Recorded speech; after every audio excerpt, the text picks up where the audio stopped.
దివ్యవాణి TV ప్రేక్షకులందరికీ శుభోదయం. యేసుక్రీస్తు పరిశుద్ధ నామంలో ప్రియులారా, మీ అందరికీ స్వాగతం, సుస్వాగతం.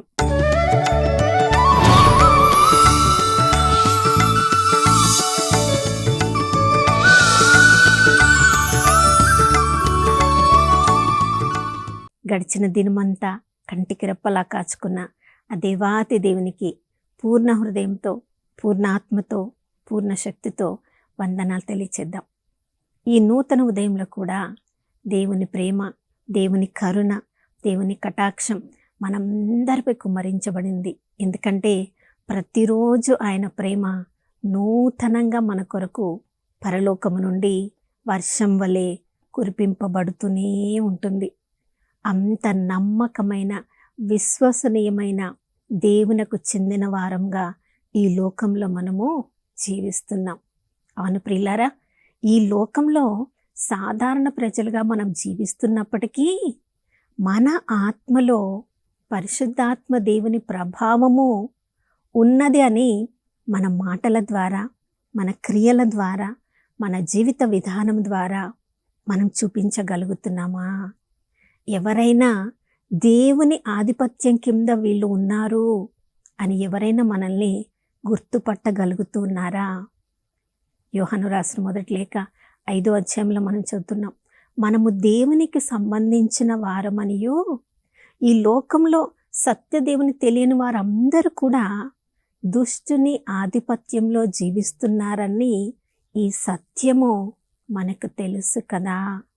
ప్రియులారా, నిజంగా బప్తిస్మం పొందిన మనమందరము, నూతన జన్మ పొందిన మనమందరము, మన ఆత్మలో బప్తిస్మం పొందినప్పుడు పరిశుద్ధాత్మ దేవుని స్వీకరించిన మనము నిజంగా ఆ దేవుని ఆధిపత్యంలో ప్రతిరోజు మనము జీవించగలుగుతున్నామా?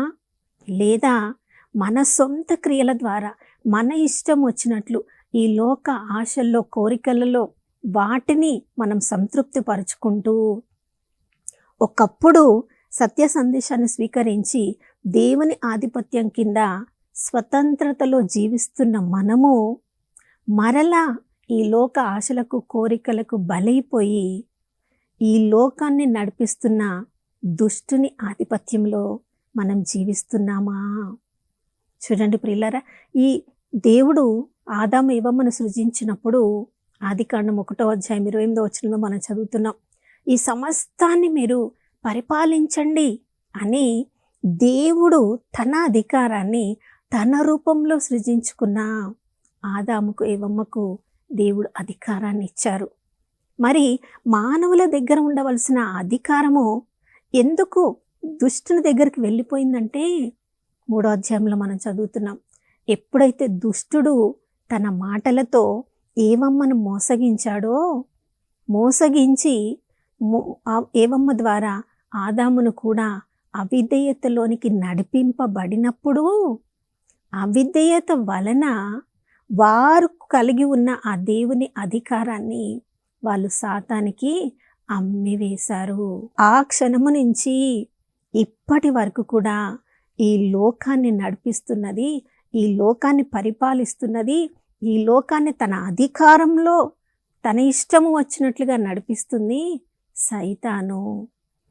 అవును ప్రియులారా, అందుకని స్వయాన యేసుక్రీస్తు ప్రభువుల వారి కూడా ఈ లోకంలో మానవుడిగా జన్మించి జీవించినప్పుడు మత్తయి సువార్త 4వ అధ్యాయంలో మనం చదువుతున్నాం, సైతాను చేత శోధింపబడ్డాడు. కొండ శిఖరాగ్రానికి తీసుకుని వెళ్ళి యేసు ప్రభుని, ఈ పట్టణంలన్నీ కూడా, ఈ రాజ్యంలన్నీ కూడా నావి, ఎవరు నన్ను ఆరాధిస్తారో వాళ్ళకి నేను ఇస్తాను అని తనకున్న ఆధిపత్యాన్ని స్వయాన యేసుక్రీస్తు ప్రభుల వారితోనే సైతాను సవాలు చేసిందంటే, ఈ లోకంలో ఉన్న అందరూ కూడా ఎవరెవరైతే శోధింపబడి ఆ శోధనను జయిస్తారో వాళ్ళు మాత్రమే సైతాను ఆధిపత్యంలో లేరు. ఎవరెవరైతే ఆ శోధనను జయించలేక శోధనలో పడిపోయి పాపమును కట్టుకుంటారో సైతాను ఆధిపత్యంలోనికి వచ్చిన వాళ్ళే. ప్రియులారా, ఆ విధంగా చూసినప్పుడు ఈ లోకంలో ఒక మనిషిగా జన్మించి జీవించిన వారిలో యేసుక్రీస్తు ప్రభుల వారు తప్ప మిగతా మానవులందరూ కూడా పాపము చేసి దేవుని మహిమను కోల్పోయారు. దేవుడు మనకి ఇచ్చిన అధికారాన్ని కోల్పోయి సైతాను చేతిలో పెట్టాము. అందుకని కొరింథీయులకు రాసిన 2వ లేఖ 4వ అధ్యాయం 4వ వచనంలో ఈ లోక ఆధిపత్యాన్ని తన చేతుల్లో మోసపూరితంగా తన చేతుల్లోకి తీసుకున్న ఈ లోక దేవత సైతాను రోజంతా కూడా ప్రయత్నిస్తూ ఉంటుంది. ఎందుకో తెలుసా? సత్య సందేశం అనే వెలుగు మన మీద పడకుండా ఆ శోధనలోనే మనం ఉండాలి, ఆ శోధనలోనే పాపం కట్టుకుంటూ ఆ సైతాను ఆధిపత్యంలో ఉండాలని, సమయము లేదు, సమయం దగ్గరకు వచ్చిందని ప్రతి క్షణము కూడా సైతాను వాడి దూతలు ప్రయత్నిస్తూ ఉంటారు. కానీ ఈ లోకంలో జన్మించిన ఒకే ఒక్క వ్యక్తి సైతాను ఆధిపత్యం కింద నేను లేను అని చెప్పగలిగింది స్వయాన యేసుక్రీస్తు ప్రభుల వారు. చూడండి, యోహాను సువార్తలు మనం చదువుతున్నాం 13వ అధ్యాయం నుంచి ఇక యేసుక్రీస్తు ప్రభుల వారు యెరూషలేములోనికి ప్రవేశించిన తర్వాత తన యొక్క శిలువ మరణానికి దగ్గరకు వస్తుంది అని గడియ సమీపించినదని ప్రభునకు తెలుసు కాబట్టి తన శిష్యులకు 14వ అధ్యాయంలో ఆయన బోధిస్తూ ఉన్నారు. మీరు కలవరపడొద్దు, నేను తండ్రి దగ్గరికి వెళ్తాను, తండ్రి దగ్గర చాలా నివాసములు ఉన్నాయి, మీరు అక్కడ నాతో ఎల్లప్పుడూ ఉండడానికి గృహములను సిద్ధం చేసి వచ్చి మరలా వచ్చి మిమ్మల్ని తీసుకొని వెళ్తాను. నేను తండ్రి ఎక్కడ ఉన్నామో మీరు కూడా మాతో ఉండాలని ఆశపడుతున్నాను. అందుకని ఇవన్నీ మీకు ముందుగా నేర్పిస్తున్నాను. నేను బోధించినవన్నీ కూడా తండ్రి వాగ్దానం ఇచ్చిన పరిశుద్ధాత్మ దేవుడు నేను తండ్రి దగ్గరికి వెళ్ళిన తర్వాత ఆయన మీ దగ్గరకు వచ్చి నా బోధనలన్నీ కూడా మీకు గుర్తు చేస్తారు అని అన్ని రకాల బోధనలు ప్రభు చేస్తూ 14:30 చెప్తున్నాడు. చూడండి, ఈ లోకాధిపతి వస్తున్నాడు, రండి, ఎందుకంటే ఇప్పుడు మీ పాపములన్నింటినీ కూడా నా మీద వేసుకొని దేవుని దివ్య గొర్రెపిల్లలాగా నా స్వంతగా నా ప్రాణం అర్పించడానికి నేను వెళ్తున్నాను. కానీ ఈ లోకాధిపతి యొక్క ప్రభావము నా మీద లేదు. కేవలము యేసుక్రీస్తు ప్రభుల వారు మాత్రమే ఆయన పాపము చెయ్యలేదు కాబట్టి లోకాధిపతి ప్రభావము నా మీద లేదు అని చెప్తున్నారు. ప్రియులారా, మనం అందరము కూడా పాపము చేసిన వాళ్ళమే. అంటే ఒకప్పుడు మనం అందరము పాపము చేసినప్పుడల్లా, దేవుని చట్టాన్ని ఉల్లంఘించినప్పుడల్లా లోకాధిపతి అయిన సైతాను ఆధిపత్యంలోనికి మనం వెళ్తున్నాం. చూడండి, దేవుడు మత్తయి సువార్తలో చెప్తున్నాడు, తోడేళ్ళలాగా ఉన్న మనుషుల దగ్గరికి మిమ్మల్ని గొర్రె పిల్లల్లాగా మేము పంపిస్తున్నాను. దేవుడికి తెలుసు సైతాను ఎంత క్రూరుడో, దేవుడికి తెలిసి కూడా మన మీద ఉన్న నమ్మకాన్ని బట్టి మనము వాడిని జయిస్తామని తోడేళ్ల మధ్యలో గొర్రెపిల్లలాగా మిమ్మల్ని పంపిస్తున్నాను.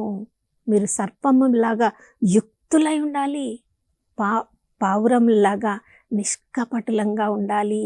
ప్రియులారా, ఎలా యుక్తిగా ఉండి పరిశుద్ధాత్మ ప్రేరేపణలకు మనము వినగలిగితే, విధేయించగలిగితే దుష్టుని కూడా మనం ఓడించగలము. దర్శన గ్రంథం 12:11 మనం చదువుతున్నాం. మనలాగా ఎంతోమంది శోధింపబడి వాళ్ళు కొన్నిసార్లు మరణానికి కూడా సిద్ధపడ్డారు, కానీ వాళ్ళు విజయవంతులయ్యారు. లోకాధిపతి ప్రభావానికి వాళ్ళు లోబడలేదు. ప్రియులారా, అది ఎలా సాధ్యమైందంటే వారు నేర్చుకున్న సత్య సందేశాన్ని వాళ్ళు ప్రకటించడం ద్వారా, రక్తము చిందబడిన నిష్కలంకమైన దివ్య గొర్రెపిల్ల యేసు ప్రభు యొక్క పరిశుద్ధ రక్తాన్ని వారిపై చిలకరించుకోవడం వల్ల, ఆ నిష్కలంకమైన రక్తంలో ఉన్న కాపుదలను వాళ్ళు ధైర్యంగా ప్రకటించడం ద్వారా వాళ్ళు లోకాధిపతి ఆధిపత్యానికి వాళ్ళు లొంగకుండా తమను తాము కాపాడుకున్నారు. ప్రియులారా, చూడండి, ఎవరైనా ఇంటిలో ఉన్నప్పుడు దొంగవాడు కన్నము వెయ్యకుండా ఉండాలంటే అతడు సిద్ధపడి ఉండాలి. దొంగవాడు కన్నము వెయ్యకుండానే అన్ని వైపులా ఇంటిని, గృహాన్ని పటిష్టపరచుకోవాలి. ఒకవేళ ఏ విధంగానైనా దొంగవాడు లోపలికి వస్తే వాడిని తరిమి వేయడానికి అన్ని ఆయుధాలు సిద్ధపరచుకొని ఉండాలి. నా ప్రియ సహోదర సహోదరి, మన ఆధ్యాత్మిక జీవితంలో కూడా సైతాను అన్ని రకాల కుయుక్తులతోటి మనల్ని అవిధేయతలోనికి నడిపించడానికి ప్రయత్నిస్తూ ఉన్నప్పుడు మనం ఎప్పుడు కూడా సర్వాంగ కవచాన్ని ధరించి ఉండాలని ఎఫెసీయులకు రాసిన లేఖలో పౌలు భక్తుడు మనకి బోధిస్తున్నాడు. ఆ ప్రభు ఇచ్చిన సర్వాంగ కవచాన్ని మనం ధరించాలి. ఎందుకంటే మన సొంత శక్తి ద్వారా మనల్ని మనం కాపాడుకోలేము.